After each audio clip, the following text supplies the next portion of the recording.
Hello बच्चों, let's read the question. The question says the Martian satellite Forbes travels in an approximately circular orbit of radius 9.4 into 10 to the power 6 meter with a period of 7 hours 39 minutes.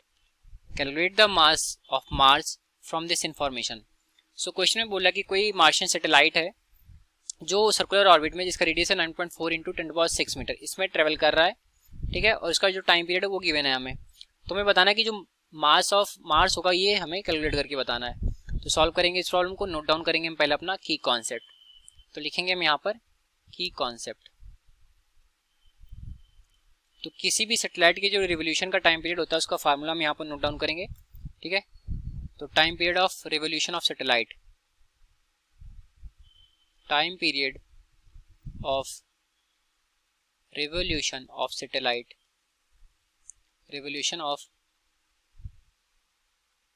satellite of mass m in radius r, in radius r. ये क्या हो जाएगा हमारा t is equal to 2 pi under root of r cube divided by capital G into capital M. ठीक है, तो हमारा यहाँ पर m क्या हो गया, मास ऑफ सैटेलाइट हो गया, g हमारा यूनिवर्सल ग्रेविटेशनल कांस्टेंट हो गया, आर हमारा रेडियस हो गया और टी हमारा टाइम पीरियड आएगा सैटेलाइट का. तो हमें यहाँ एम की वैल्यू को कैलकुलेट करना है. तो सॉल्व करेंगे. तो इसके लिए हम पहले क्या कर लेते हैं, इसको थोड़ा सा फार्मूले को रीअरेंज करेंगे. ठीक है, तो इसको हम सोल्यूशन में देखते हैं कैसे होगा.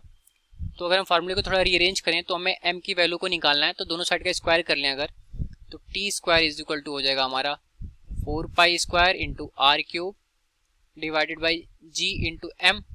अब हमें यहाँ से एम की वैल्यू निकालेंगे तो एम इज इक्वल टू हो जाएगा हमारा 4 पाई स्क्वायर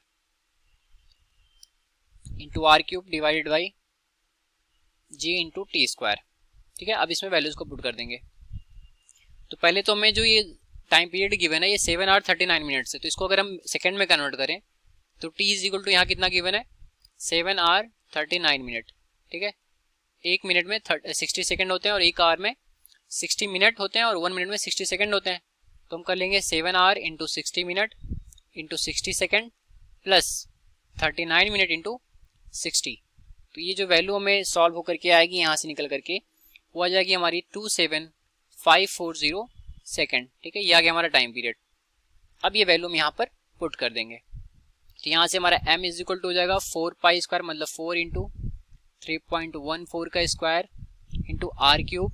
आर क्यूब की वैल्यू कितनी हो जाएगी 9.4 इंटू 10 टू द पावर 6 का होल स्क्वायर डिवाइडेड बाई हो जाएगा हमारा g इंटू टी स्क्वायर. तो g की value 6.67 into 10 to the power minus 11 ये कांस्टेंट टर्म है इंटू टी स्क्वायर. टी की वैल्यू कितनी है 27540 और इसका स्क्वायर. ठीक है, अब इसको हम सॉल्व करेंगे. तो पहले हम ऊपर वाले को मल्टीप्लाई करके देखते हैं कितना वैल्यू आएगा.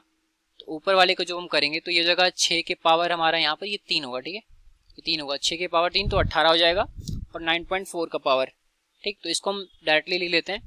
तो डायरेक्टली करेंगे तो हमारा आ जाएगा 32756.9 into 10 to the power 18 divided by नीचे वाला टर्म हमारा जो होगा 6.67 एज इट इज रहने दे रहे हैं. तो 6.67 into 10 to the power minus 11 और इसका जब हम स्क्वायर करेंगे तो ये वैल्यू निकल करके आएगी हमारी 7.58 इंटू 10 टू द पावर 8. ठीक है, ये हो गया. अब इसको हम फिर से सिंप्लीफाई करेंगे और इन दोनों को डिवाइड करेंगे, पावर टर्म को अलग ले लेंगे. तो इन 32756.9 को हम जब डिवाइड करेंगे इस मल्टीप्लिकेशन फैक्टर से तो यहाँ पर जो वैल्यू आ जाएगी वो आ जाएगी 647.89 इंटू 10 टू द पावर हमारा कितना है, पहले 18 है, माइनस 11 ऊपर जाएगा तो प्लस हो जाएगा और फिर माइनस 8. ठीक, तो यहाँ से जो वैल्यू निकल करके आएगी वो आ जाएगी 647.89 into 10 to the power 21 kilogram.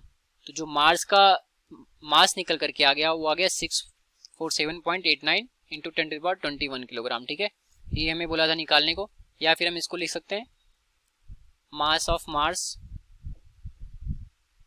Is equal to 6.47 into 10 to the power 23 kilogram. तो ये रहा हमारे इस क्वेश्चन का correct solution. I hope you understood well. Thank you.